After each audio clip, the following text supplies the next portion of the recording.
Alright, welcome back to TransGuyReacts. My name is Nick. I make videos about women's basketball, collegiate or professional, and today I'm going to talk about the games for Sunday, August 25th. Was an interesting day. Okay, before I get into that, let's do the transactions. Only one today so far. It's almost the end of the day, so I'm assuming this is the only transaction that's going to happen, and that was the Phoenix Mercury released Monique Billings, but they signed her to a rest of the season contract, which is fantastic. I love the job security. She deserves it. She's an amazing player. But getting into the games, we had an early morning game with the Las Vegas Aces against the Chicago Sky. This game was just on way too early. It was ridiculous, but it was on on CBS. And coming after both of these teams had like their last games were losses, so both teams were very hungry for a win. Oh, I don't know if you guys can hear that in the background, but I got a plane overhead. I live near an airport, so planes are really loud. Probably can hear it. It's going. It's going. And it's gone. And I'm not going to edit that out. That is what it is. All right, so the Aces are 5th in the standings, and the Sky are 8th in the standings. So the Sky really needed a win today, to be honest. And from what you could hear, there were a fair amount of Aces fans in the audience, so that was pretty interesting considering they were in Chicago. So Sky were playing really well, and they were able to maintain an edge on the Aces in that first quarter. Although Tiffany Hayes did hit the buzzer beater at the end of the quarter, it was 12-17. So the edge was to the Chicago Sky. We go into the second quarter. The Aces start the quarter really strong, and they're able to get a slight lead on the Sky. But Tiffany Hayes ends up fouling Kennedy Carter, and they end up going to review it to make sure it needed to be elevated, but it wasn't. It was a common foul. But during that time, one of the refs calls Tiffany Hayes Tiffany Mitchell. And not only does he do it once, he does it twice. So this motherfucker doesn't even know who's in the game. I mean, there's not that many people. It's like 24, 12 players per team, not even. And they don't play all the teams. And I'm just like, how do you not know the difference between Tiffany Mitchell and Tiffany Hayes? They don't look alike. Also, Tiffany Mitchell isn't in on either one of the teams. Tiffany Mitchell is like on the Connecticut Sun. So it's like, what the hell is wrong with you? These refs are a fucking joke. Anyway, Sky are able to maintain a decent lead in the quarter, but it's a close quarter. But Asia Wilson was doing, Asia Wilson things. She was trying to do what she could. Kennedy Carter was trying to superwoman like that whole half and nearly succeeded. She was playing out of her mind. It was 32-30 at the end of the quarter. In the third quarter, Megan hits 2 back-to-back threes, giving the Aces a 6-point lead, but then ends up picking up 2 quick fouls. So she had like her 4th foul in the third quarter, so she had to go sit down. And Aces really can't hit any threes in the third quarter. That does change in the fourth, but they just don't hit any threes really. It's just Megan pretty much. Plum goes for a layup. She feels like she got fouled at one point, and then she goes off on the ref and gets a technical. There's a clip of it on ESPN. It's pretty funny. She was heated. I think she was kind of trying to get a technical because it seemed like she was doing it on purpose, but whatever. It's a tight, super physical game, but the Sky are able to even it up. Michaela Onyenwere at one point falls and bumps into Tiffany Hayes' knee, like her lower leg area, and then Hayes goes down. She's in a lot of pain, and it's her knee that's in a brace. So I'm like, oh crap, that's not good. Team surrounds her, covers her up. After a few minutes, she's able to get up, but she has to limp off the court to the locker room. Not great. But at the end of the third, it's tied 52-52. Going to the fourth quarter, Hayes does come back to the bench, but she comes back, she's limping basically. At one point, Teresa Witherspoon gets hit with a technical foul because the Aces start making a really strong run, and she is pissed. So, whatever, she says something to the refs, and she gets a technical. Aces are able to get the lead up to 13 points with 4 minutes left, and I was like, ooh, the Aces might win this. But the Sky are playing amazing, so don't count them out. Reese ends up tying. She gets a double-double at one point, or a rebound at one point, and she ends up tying Tina Charles as having the most double-doubles in a season as a rookie. This girl is just breaking records left and right. She's amazing. Megan Gustafson comes back into the game, but she gets her 5th personal foul with 2 minutes and 14 seconds left. Not great, but Megan does have a huge impact on the game, so I can't. She was playing great defense, making threes, so can't hate on it, but she was in some foul trouble. The Sky were they were fighting up until the very end. It's a 6-point game, and there's just a little over a minute left. For some reason, Kennedy Carter was not in the game most of the fourth quarter. She was in the game most of the whole time, but she doesn't have the athleticism to be in a game, like a full 40-minute game. So they took her out at a weird time, and so she didn't come back into the game until like 1 minute left in the game. As soon as she comes in, she's immediately hits a three, and it's crazy. It cuts the score, and so it's only like a 3-point game. But then I'm on CBS.com because I live out of the country. I live in Guatemala right now, and so I'm out of the country. So I'm watching this game on CBS.com. The game gets cut off, and it switches to a football game that hadn't even started. It was like the beginning of the game. They were like warming up. I was like, what the I was so confused, so disrespectful that like literally there's less than 1 minute left in the game. That's like 2 minutes of like TV time. You couldn't wait for them to finish the game. You could have put you could have done it like a double screen and had the football game in the corner. No. Had to cut off the game completely. No warning.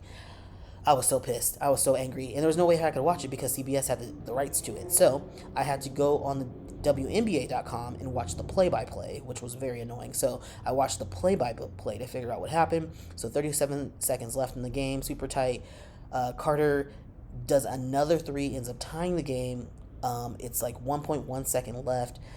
Asia ends up hitting the layup for the win. It's 77-75. The Aces win. Crazy that I missed the ending of that game because it wasn't even like a blowout. This was a tight game. This was a buzzer-beating ending, and I couldn't watch it live because CBS.com needed to play the beginning of a football game that hadn't even started. That's some bullshit. I was livid. Later, I was able to watch the highlight. It was very exciting. It was a basically like Kelsey Plum blocked up Angel Reese for blocking her, and then Chelsea Gray she inbounded the ball directly to Asia Wilson, and Wilson was right at the rim, and she did the layup. It was beautiful, very, very beautiful. Now let's look at the box score for this game. Chicago Sky played amazing. So Michaela Onwuede, she had 15 points. Let me see this. Move this over a little bit. She had 15 points. Angel Reese had 11 points, 22 rebounds for a double-double. Crazy. 2 blocks. Had a fantastic night. Camila Cardoso had 8 points and 12 rebounds. She was doing much better in the rebounds. She also had 5 blocks. 5 freaking blocks. Kennedy Carter had 25 points. She was playing amazing. Lindsay Allen had 16 points. Yeah, so those individuals played exceptionally well, but it just wasn't good enough. Unfortunately, Jackie Young played not so great. She had a really low score, like 2.9, but she was doing a lot on defense, so she was all over Kennedy Carter, so she did not score really well tonight. But luckily, Asia Wilson scored 20 points, 18 rebounds, which is like a quiet night for her, even though it's a double-double, 2 steals, 3 blocks, but that's a quiet night for her. That's crazy. Megan Gustafson had 13 points, had a fantastic night. Kelsey Plum had 18 points. Chelsea Gray had 11 points. Tiffany Hayes had 6 points. Alicia Clark had 7 points. So it was more of a team effort for the Aces instead of like for the Sky where it was just a couple people. So fantastic. Going back to the second game of the day, this was a couple of hours later. It was on League Pass. This was the Los Angeles Sparks versus Dallas Wings. It was great that the GOAT Cheryl Swoops was calling the game. Love to see that. And the first thing I noticed before the game even started was Tierra McCowan has new hair, and she has a lot of it. It goes like past her ass, man, all the way down to her buttocks, and it looked kind of heavy, but she looked great. But I was just like, ooh, new hair. So anyway, the game starts. Sparks make a strong run to start the quarter. Rickea Jackson hits 4 freaking threes in the first quarter. 4 threes. Arike doing what Arike does, and she, helps the team stay in the quarter, basically. Sparks are just playing out of their mind in this quarter. It was 26-13 at the end of the first. Going to the second quarter, Arike is going hard. She's able to cut the deficit. Odyssey Sims is going hard for the Sparks, which is kind of funny. She just left Dallas. She got waived from them because they had their injured players came back, so she was on a hardship contract and they ended up waiving her, so she had to leave. There is another plane. Okay, it is what it is. I live near an airport. I can't help it. All right, so but Sims kind of knew their plays, so she's a great player, and she was able to draw a lot of fouls. She was scoring a lot. She was doing great. Rickea continued to drain threes. She had 7. I think she was 7 for 7 of threes for this game at that point in the second quarter. Wild. Sparks are able to hit some major shots. It's 55-45 at the halftime.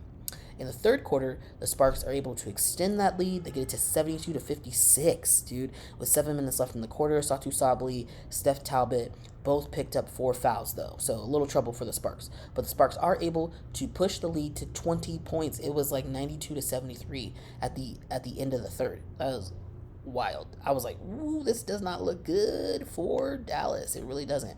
But we go into the fourth quarter, and the Wings are able to cut this lead to 11 points. And I'm like, okay, it's looking good. It's looking good. Then Rickea Jackson gets a career high. I think she got 25 points at that point. I was like, this girl is cooking. And then with 2 minutes left, the Wings cut the score to 8 points. But the Sparks, they keep coming back. They're trying to work it out. But then the Wings cut to 5 points, 1 minute and 20 seconds left. Then Flash, Natasha Howard, they call her Flash, she cuts the game to 3 points, and she gets fouled, and that ends up cutting the game to 2 points, 1 minute and 4 seconds left. This is getting wild. I'm just like losing my mind at the end of this game. Azare Steven commits an offensive foul, so the ball is turned over. Then Tiara McCowan for the Wings hits the layup to tie the game. Then she gets the ball back. They don't score on the other end. Tiara gets the ball back again, and she gets the layup. They're up 2 points. It's 109-111. There's 7 seconds left. Talbot goes for a layup. She misses, but Tiara McCowan fouls her.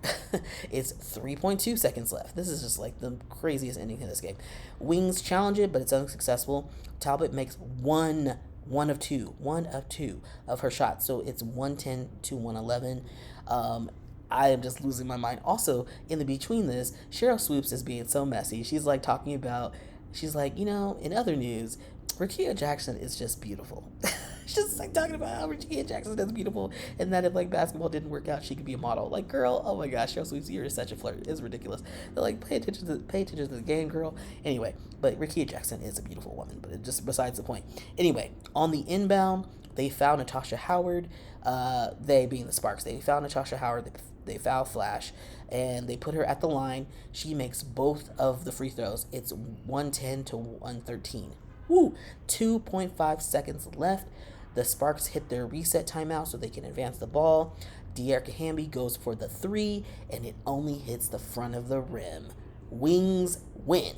That was wild. That was a crazy wild game. It was super high scoring, great production from the rookies, from everyone really, and it was crazy because the Wings were down by 20 points at one point, like in the third quarter, beginning of the fourth quarter, and they were able to chip away and win the game by 3 points. That's crazy. that's amazing. So let me talk about the Los Angeles Sparks. So in terms of the box scoring situation, so Rickea Jackson had a career high 25 points, 2 steals, 3 blocks. De'Erica Hamby had 21 points. Azare Stevens had 15 points, and with 2 blocks, 1 steal.